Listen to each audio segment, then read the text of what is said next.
Kuki Militantsingna Kapsanlakpa Nongmei Maruna Faodoktuna Chatkhre Asok Apandi Yaohwdre.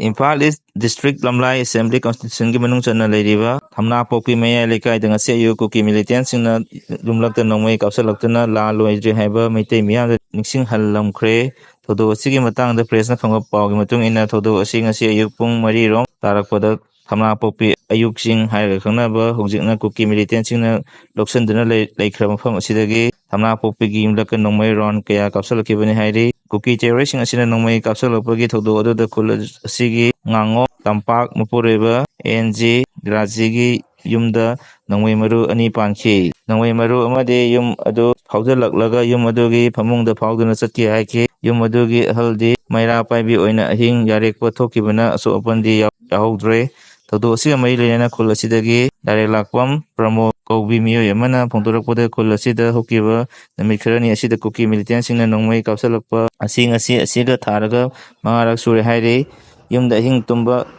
phangdana ahing yarek lagliba asi sahi ani pharakadore khul asigi miyam khamthengna awaba mayoknare low lokpagi matam yorokpanang kari thokadage khanbada awaba oire labukta thabak subusu ayuki pung 10 dagi 3 fawgi manungda thabak subiyu hairakpa asina miyamda hena khudongchadaba mayoknare ahing tumdaba makhai maira paibi thokluraga nungsa sakalakpa matamda labukta thabak su hairiba asi chumlibra Kuki Militantsing takthokani amadi security forcing thamgani hairiba asi khunjasing asi siraba kanda oigadoribra haina hangladuna miyam khamthengna ware Kuki Militantsingna Nongmei Kapsanlakpada lengaki maikaidagi kari amata haidana leiriba asi karigino hainasu penda wafam kya thamlakli Kuki gi sasenaba pawari Indiana sumhangadoribra India government ge official website amada Urkhul district ki Lokpida Eglo Kuki war thoki haina isalakpadagi naga mai hona saure Urkhul gi Lopi village ta Eglo Kuki war 1913 thokiba leite naga sing Government of India gi official website amada Eglo Kuki war 1913 tagina 1918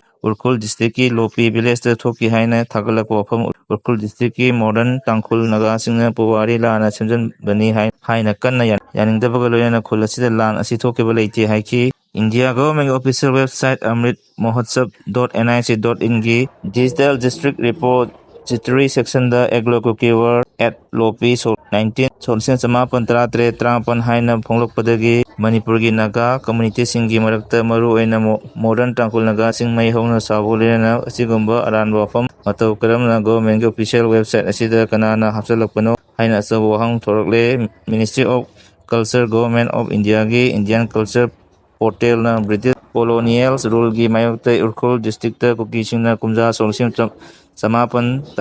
ki March dagi kumja 1913 gi me phagol lan hoki haini iri loinana hanba pichibi lanjang matamda Kuki singna namduna labor oina recruitment tawba Kuki chief singbu British na control tawduna namduna tax lobagi thabaki mayokta British ki mathada lan ho adu chathakibani hainasu portal adada claim tawri amadi Kuki singna gorilla war welfare sing British ki mathada chathaki hainasu pali adubu Chandel district ki Sakpi Karong subdivision ki manung chana leiba Lopi khulgisi ngulkup hokipna phongtokpagi matung ina Urkhul district ki Lopi nate Lopi ni haiba wafam thamli maram asina Urkhul district ki official in charge singna asigumba aranba wafam government gi website singi matang da thamkiba adu sengtokadabani haina scholar amadi local historian singna akan afam thamkhre panbaya badi Eglo Kuki war haigadabara rebellion haigadabara uprising haigadabara haiba yatna riba wafam amani Kuki scholar singna Eglo Kuki war haina hajaragasu British maite amadi naga singnadi uprising ni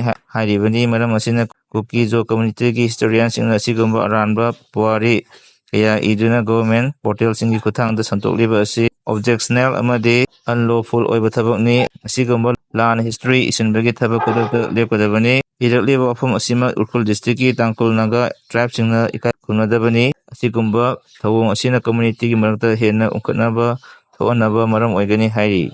private school singbu muthanaba hotnabani Manipur lengana nauna semlagliba Manipur private school registration and regulations rules 2013 asi private school sing muthanaba hotnabani haina all Manipur Recognition Private School Welfare Association ki Secretary Pukrambam Romena Pongtorli Wafam asi Association asigi amadi United Association of Recognized School of Manipur Nasinduna JM Hall the Pongtokiba Manipur Private School Registration and Regulation Rules Solising ani kunmarigi matang da nomogi oiba khana lenabagi thoronga mai lena Pongtokibani Thauram aduga mai lena Romena makha takibada Manipur lengana Private School gi matang da rule semba matamda mai lenaba association gi mihut saruk yahanba natraga khana biramlaba kyara han haijarabsu nathai biramlaga hokiba October 18 nauna semlaba rule satnaba hore haidana notification thorakle nauna semliba rule asida pubo thangba ngamloidaba wafam kya hapsalakli han school amana hangwa tamda urban rurals amadi hills area gi oina tongan lamgi pak sawa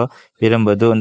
hantak nauna semliba rules asitadi pre primary gi lam acre 0.5 dagi horaga class 11 dagi 12 leibasingina lam acre 0.50 pre primary dagina class 3 fawada leiba school singi lam acre 1.8 sab manaba